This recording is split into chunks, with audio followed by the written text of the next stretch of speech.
Giants lose 27-26. By the way, this is my little sister, Athena.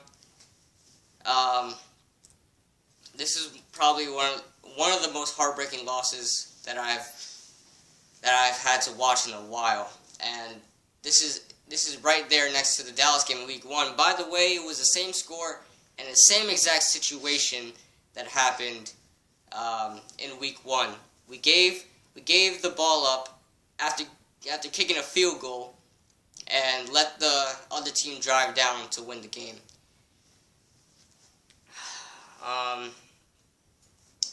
This is the fourth time, man, that the Giants lose a game like this. We've only played 10 games in the damn season, and we've lost 4 games because of this.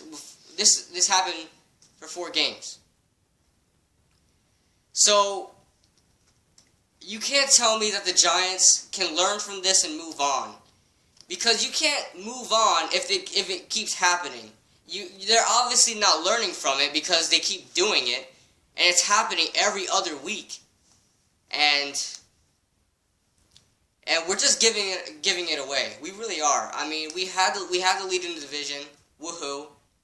I mean, I'm not very excited about it right now. If we were 6-4, I'd be very happy. We'd go 2 games up, because the Philadelphia Eagles and the Redskins now have 4 wins. If we went 6-4 there, do you know how much that would help us? And we gave it away. Real quick, I want to get into the catch and the 2 missed catches, the catch by Odell Beckham and the incomplete pick by Landon Collins. So what are your thoughts on Odell not catching the ball? It was just disappointing because it looked like he wasn't even trying. I mean, he was just trying to show off.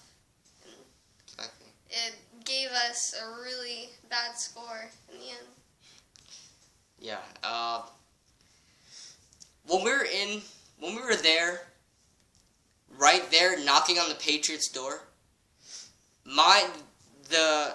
what went into my mind is just run the ball. It doesn't even matter if you score here. Just run the ball. Run the ball. You know, you have a chance of scoring with Orleans Darkwa. Put Orleans Darkwa in and run the ball right up the gut. Because they were in a 4-man front. They were expecting pass. You had a lot of wide receivers out there. They were expecting pass. The box wasn't even stacked that badly. And if you would have ran the ball as much as you can, try to run out that clock, make Bill Belichick use his last timeout. He had 1 timeout, and there was a 2-minute warning. If you would have just ran the ball as much as you can there, possibly score, I mean, who knows? We would be having a different conversation right now. And missed opportunities. The Giants are number 1 in the league in turnover differential, which is very, very good. We're number 1 in the league in forcing turnovers as well, I think. But none of that really matters if you don't get points off of the turnovers.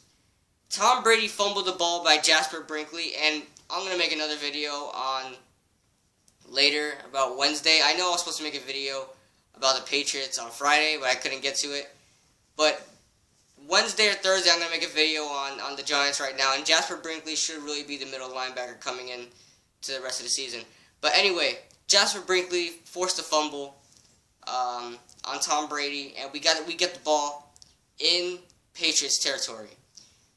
All we needed to do was run the ball. That's all we needed to do was run the ball, and we obviously can't do that, because if we would have done that, if we would have ran the ball as much as we can, be safe, be conservative, we would have been Josh Brown would have had another field goal in his hands.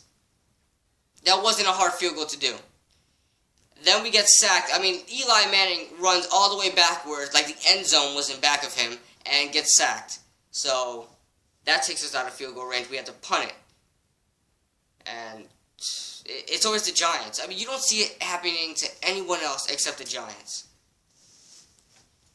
So, did we get to the interception? No? All right, get to the what are your thoughts on the interception? It wasn't an interception. Well, it wasn't. Yeah. I mean, it was that moment where you're like so happy because you think it happened, and then you see the replay and you're like, Yeah. Real quick, I don't think I said this yet, but Odell Beckham was obviously trying to show off. He was showing off, and he tried when he thought he caught the ball. He tried extending with one hand and trying to showboat like he did it on the 87-yard reception. He didn't hold it like a ball carrier. He actually was holding it with one hand the whole 87 yards. By the way, guys, so we really should be worried about Odell Beckham showing off too much at a time to the point where he's costing us games. So. The Landon Collins thing. There are two scenarios here that could have gotten us the pick. One scenario, Landon Collins did not need to jump for the ball, but if he wanted to jump for the ball, that really shouldn't inhibit him from catching the ball. What really messed up is him catching the ball, tucking it in, and landing on the side that he caught the ball in. If he would have landed on the other side, he may have got the pick. But he caught the ball and landed on the side that he caught the ball in, and it was forced out. Also, he came down with the ball. He just let it go.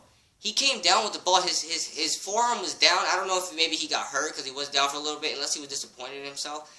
He did come down with the ball with his forearm down, and the ball was still above, on his forearm. So it was above the ground, and if he would have came down with that, that would have been a pick. Second scenario, DRC was 2 feet behind him. All he really needs to do, Landon Collins came out of nowhere.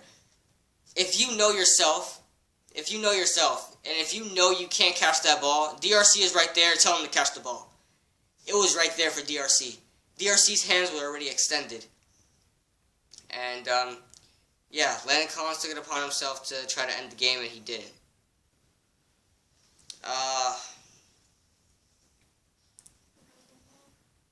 Yeah, run the ball. Just run the ball.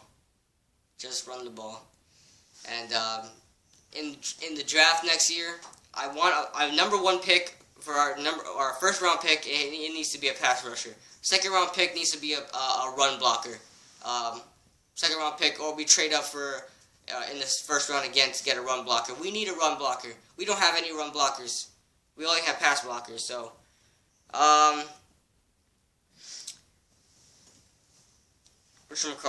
Alright, if you have, I'm going to get into this right now, if you have a team with Tom Brady, Antonio Brown, Marshawn Lynch, Rob Gronkowski, and if you just have an all-pro team of that much people, and if you don't execute, you're not going to win the game.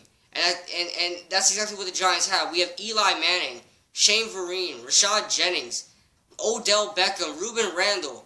We have all these names. Well, minus the names on defense. We don't have any names on there. But we deal with what we have. And we get things done. But we just can't execute. We can't finish the game. And that's something that we really need to work on, is finishing the game. I don't understand. If you have a lead, why are you playing like you already won the game? You have the lead, but the game's not over yet. And I think by the time, it's already week 10, and they still don't understand that. So, this could very well cost Tom Coughlin's job. I don't want it to.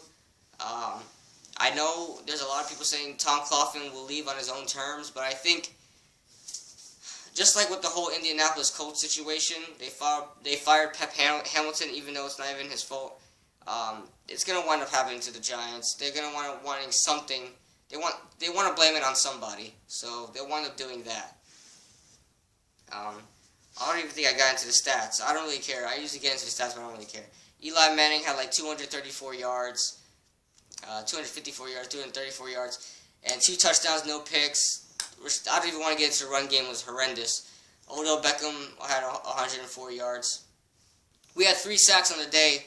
Wasn't JPP, but it's whatever. Any more thoughts on the game? No? Alright, guys. Predictions come out tomorrow, so see you guys later. Peace.